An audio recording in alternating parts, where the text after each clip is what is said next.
নমস্কার। ঠাকুর শ্রী শ্রী রামকৃষ্ণ পরমহংসদেব এবং মা শারদার চরণে আমার সশ্রদ্ধ প্রণাম জানিয়ে ভিডিওটা শুরু করছি। আপনার কি কখনো এরকম মনে হয়েছে যে কেউ হয়তো একটা কথা বলেছে, যে কথাটা আপনার মোটেই ভালো লাগেনি, সেই কথাটা আপনাকে সারা দিন ধরে ভীষণ ভীষণ বিরক্ত করছে। আপনি যতই ভাবছেন যে এই কথাটা আমি মনে রাখবো না, মনে করব না, তা সত্ত্বেও সেই কথাটাই আপনাকে ঘুরে ফিরে বিরক্ত করছে। এমনকি রাতে যখন আপনি শুয়ে আছেন তখনও আপনি শান্তি পাচ্ছেন না। তাহলে প্রশ্ন, শান্তি কি সত্যি এত কঠিন একটা জিনিস যেটা পাওয়া সম্ভব নয়, নাকি আমরা শান্ত থাকার পথ জানি না? আজ মানুষের সবথেকে বড় সমস্যা দারিদ্র্য নয়, বড় সমস্যা অসুস্থতা নয়, বড় সমস্যা অশান্ত মন। কারণ মন অশান্ত থাকলে ভালো বাড়িতে থাকলেও মনে শান্তি আসে না, ভালো খাবার থাকলেও খেতে ইচ্ছা করে না, পরিবারে থাকলেও সেই পরিতৃপ্তি থাকে না।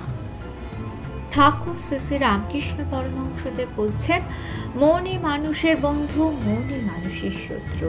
গীতাতেও একই কথা বলা হচ্ছে, যে নিজের মনকে জয় করতে পারে তার আসল বন্ধু সে নিজে, আর যে নিজের মনকে জয় করতে পারে না সে নিজেই তখন তার শত্রু হয়ে যায়, অর্থাৎ তার মনই তার শত্রু হয়ে যায়। আজ আমরা জানব কেন মন অশান্ত হয়। শ্রী শ্রী মা শারদা দেবী মন শান্ত রাখার জন্য কি বলেছেন, স্বামীজি মন শক্ত করার কি উপায় বলেছেন, ঠাকুর মনকে নিয়ন্ত্রণ করার জন্য আমাদের কি পথ দেখিয়েছেন, আমরা প্রতিদিন কি কি কাজ করলে ধীরে ধীরে মন শান্ত রাখতে পারবো। আর ভিডিও শেষে এমন একটি অনুশীলন বা এমন একটি অভ্যাসের কথা বলবো, যেটা যদি আপনি নিজের জীবনে গ্রহণ করেন তাহলে ধীরে ধীরেই আপনার মন শান্ত হয়ে যাবে। তাই ভিডিওটা সম্পূর্ণ দেখার অনুরোধ রইল। চলুন প্রথমেই জেনে নিই মন অশান্ত হওয়ার কারণ। গীতায় বলছে, চিন্তা থেকেই মনে আমরা অশান্তি ডেকে আনি। আমরা সারাদিন কি করি, কে কি বললো সেটা নিয়ে ভাবি, কে আমায় মানল না, অন্যের সাথে আমি নিজেকে তুলনা করি। স্বামীজি বলেছিলেন, যে যত বেশি আশা করে সে তত বেশি কষ্ট পায়, কারণ প্রত্যাশা যত বেশি আঘাত তত বেশি হয়। চলুন ছোট্ট একটা উদাহরণ দিই। নৌকা জলে ভাসলে কোনো অসুবিধা নেই, কিন্তু জল যদি নৌকার ভেতর ঢুকে যায় তখনই কিন্তু অশান্তি শুরু হয়। সংসারে থাকলে কোনো অসুবিধা নেই, কিন্তু সংসার যদি মাথার ভেতর ঢুকে যায় তাহলেই কিন্তু অশান্তি শুরু হয়। এখন একটা প্রশ্ন, শান্ত থাকা কি সত্যি সম্ভব? উত্তর হ্যাঁ। আর এই সত্যতা যাচাই করার জন্য মহাভারতের ছোট্ট একটা গল্প শুনব। মহাভারতে যুধিষ্ঠির ছিলেন ধার্মিক, সত্যবাদী, শান্ত, ধীর স্ত্রী। একদিন গুরু দ্রোণাচার্য সবাইকে শিক্ষা দিচ্ছেন। গুরু দ্রোণাচার্য তার সকল শিক্ষার্থীদের বললেন যে রাগ করবে না, সব সময় মাথা শান্ত রাখবে। পরের দিন দ্রোণাচার্য তার বিদ্যার্থীদের জিজ্ঞাসা করলেন যে তোমাদের যা শিখিয়েছিলাম তোমরা শিখেছ? তখন সকলে বলল, হ্যাঁ আমরা শিখেছি। কিন্তু যুধিষ্ঠির বলল, আমি এখনও শিখছি। তখন গুরু দ্রোণাচার্য বললেন যে সবাই একদিনই শিখে নিল আর তুমি এখনও শিখছো? তখন যুধিষ্ঠির বললেন, মুখে বলা অনেক সহজ যে রাগ করব না, মাথা শান্ত রাখবো, কিন্তু সেটা কাজে পরিণত করা অনেক কঠিন। তাই আমি এখনও চেষ্টা করছি। দ্রোণাচার্য সেই দিন বুঝেছিলেন যে এই ছেলেটি সত্যিকারের শিক্ষার্থী, কারণ শিক্ষা মুখস্থ করে জীবনে নেওয়া যায় না, শিক্ষাকে জীবনে ব্যবহার করতে হয়। এর পরের দিন আরেকটি ঘটনা ঘটল। যুধিষ্ঠিরকে কেউ খুব কটু কথা বলেছিল। সবাই ভাবলেন যুধিষ্ঠির এইবার রেগে যাবে, কিন্তু তিনি রাগলেন না। পরে তার ভাইরা তাকে জিজ্ঞাসা করলো যে আপনাকে এত অপমান করলো, তা সত্ত্বেও আপনি রাগলেন না কেন?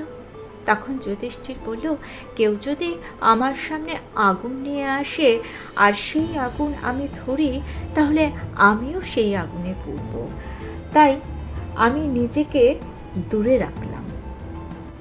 তিনি বললেন, রাগ হচ্ছে এমন একটা জিনিস যেটা অন্যের ভুলের জন্য নিজেকে শাস্তি দেওয়া। গল্প আমাদের কি শেখাচ্ছে? এই গল্প আমাদের শেখাচ্ছে শান্ত থাকা মানে দুর্বলতা নয়, শান্ত থাকা মানে শক্ত হওয়া। গীতায় বলছে, যে রাগকে জয় করতে শিখেছে সেই জয়ী। যুধিষ্ঠির আমাদের শেখাচ্ছেন শান্ত একদিনে থাকা যায় না, শান্ত হওয়ার জন্য সেটা ধীরে ধীরে নিজেকে অভ্যাসে আনতে হয়, অর্থাৎ অভ্যাস করতে হয়। তারপরেই দেখবেন একটা সময় মানুষ কে কী বলছে তাতে আপনি কখনোই রেগে যাচ্ছেন না। অর্থাৎ ধীরে ধীরে হলেও শান্ত কিন্তু আমরা থাকতে পারি, অর্থাৎ আমরা রাগকে কন্ট্রোল করতে পারি। এইবার চলুন জেনে নিই মা সারদা দেবী এ সম্বন্ধে কী বলছেন। শ্রী মা সারদা দেবী বলেছিলেন, যদি শান্তি চাও কখনো অন্যের দোষ দেখো না।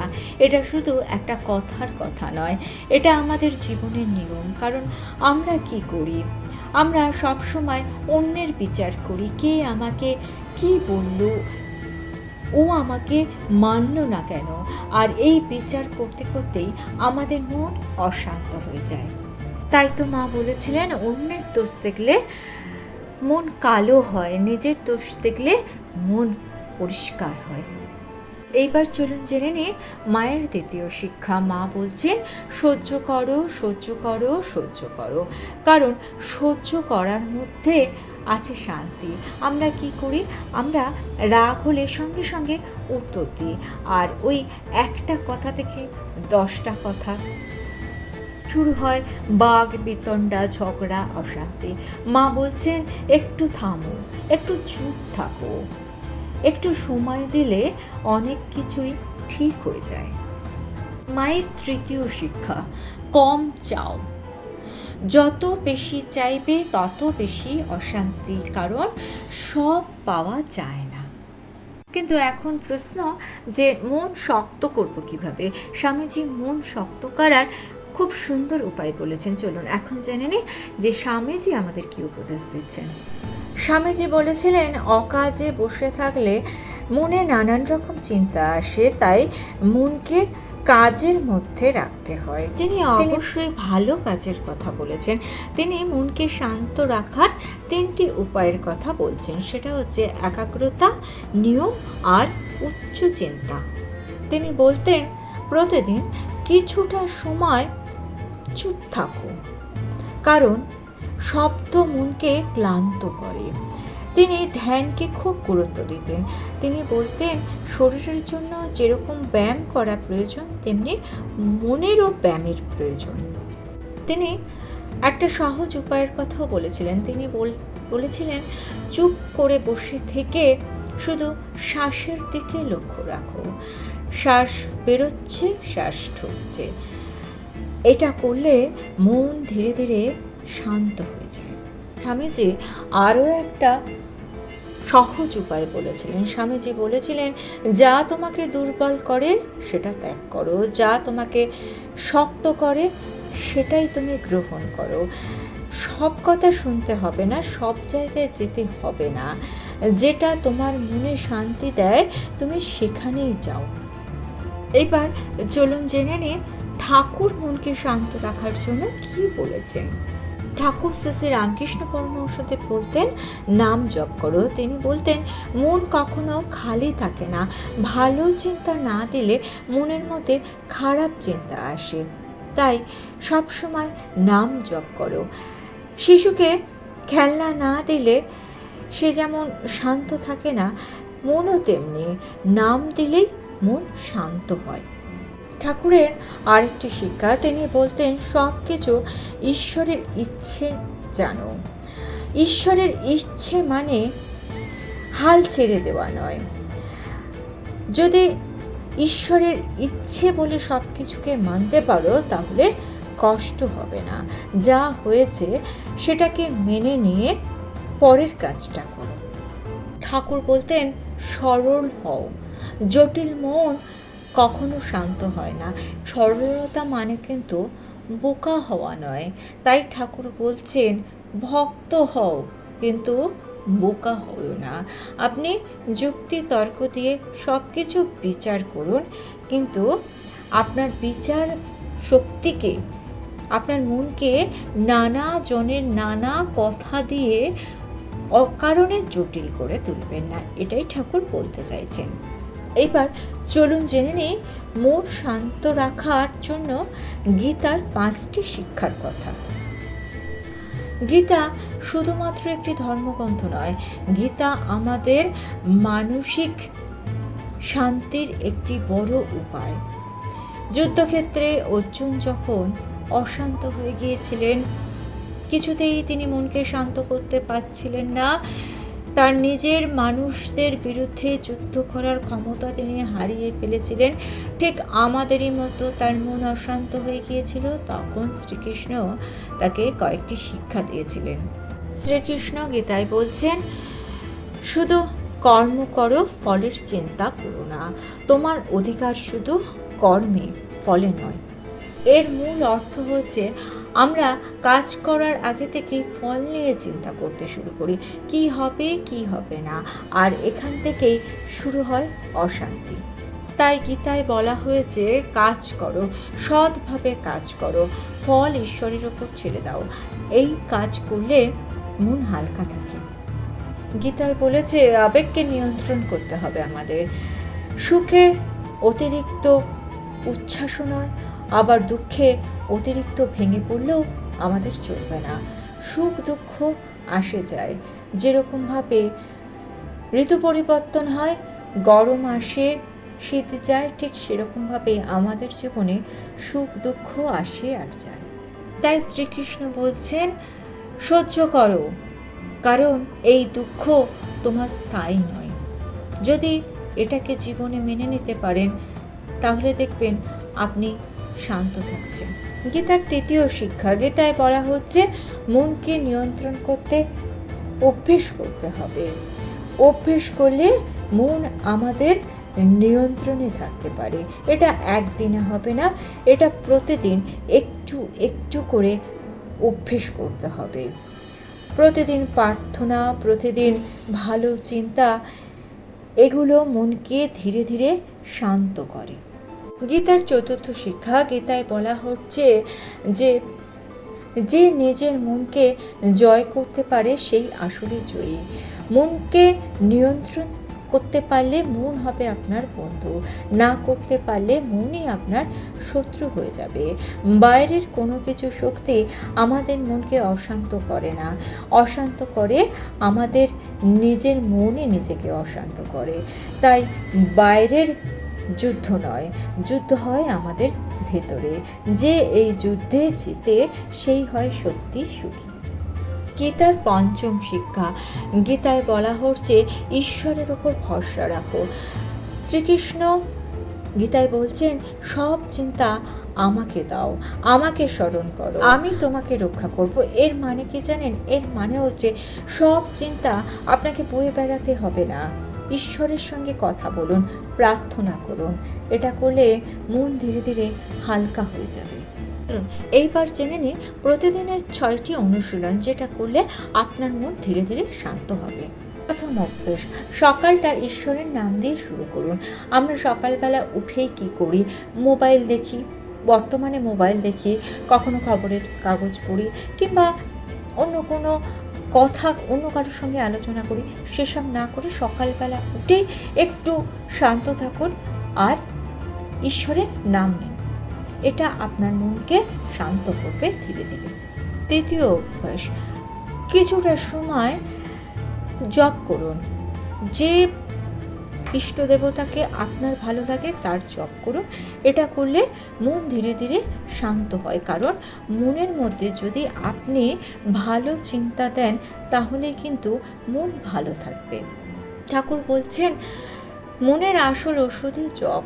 জপ করলে মনের ভিতরের অশান্তিগুলো বাইরে বেরিয়ে যাবে আর আপনার মন পবিত্র হবে। মন যত পরিশুদ্ধ হবে, যত পবিত্র হবে, ততই কিন্তু মন ধীরে ধীরে শান্ত হবে।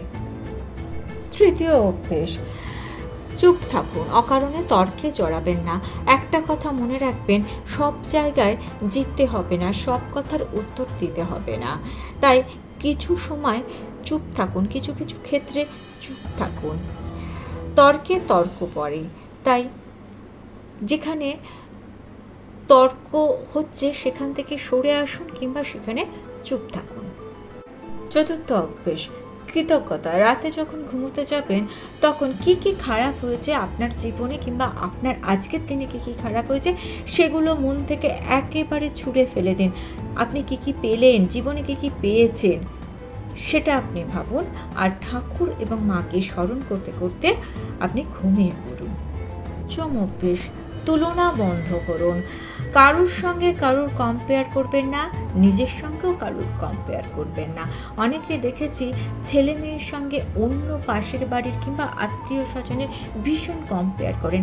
এই কম্পেয়ার থেকে কিন্তু যত অশান্তির সৃষ্টি হয়। তাই তুলনা করবেন না, নিজের পথে এগিয়ে চলুন। স্বামীজি বলেছিলেন নিজের পথ নিজের চলতে হয়, অন্যের জীবন দেখলে নিজের পথে চলা যায় না। ষষ্ঠ অভ্যেস, মনে বিশ্বাস রাখুন। যদি আপনার খুব কষ্টের দিন চলছে, মনে রাখবেন যে এই কষ্টটাও কেটে যাবে। মা বলছেন যে দুঃখ কষ্ট একদিন জলের মতো পায়ের তলা দিয়ে চলে যাবে। আপনাকে ঈশ্বরের উপর ভরসা রাখতে হবে। যদি আপনি ঈশ্বরের উপর ভরসা এবং বিশ্বাস রাখেন তাহলে আপনার কষ্টের দিনগুলো খুব তাড়াতাড়ি কেটে যাবে। যে উপদেশগুলোর কথা আমি বললাম সেই উপদেশগুলো কিন্তু আমাদের জীবনের চলার পথের জন্য আজকার দিনে ভীষণভাবে জরুরি। আজকালকার দিনে মানুষের জীবনে সমস্যা শেষ নেই। তাই যদি আপনার মা, স্বামীজি এবং ঠাকুরের এই উপদেশগুলো ভালো লেগে থাকে, আপনি এগুলোকে বিশ্বাস করে থাকেন, তাহলে নিজের জীবনে তো অবশ্যই প্রয়োগ করবেন। আর ভিডিওটা শেয়ার করার অনুরোধ রইল আপনার আত্মীয় স্বজন বন্ধু বান্ধবের মধ্যে। আর ভিডিওটা ভালো লেগে থাকলে চ্যানেলটিকে সাবস্ক্রাইব করে নিয়ে পাশে থাকা বেল আইকনটা প্রেস করে দিয়ে অল অপশনটা ক্লিক করে দেবেন। তাহলে যখনই নতুন কোনো ভিডিও আপলোড করব তার নোটিফিকেশন আপনাদের কাছে পৌঁছে যাবে। ঠাকুর ও মায়ের চরণে প্রণাম জানিয়ে আজকে এই পর্যন্তই। Thanks for watching.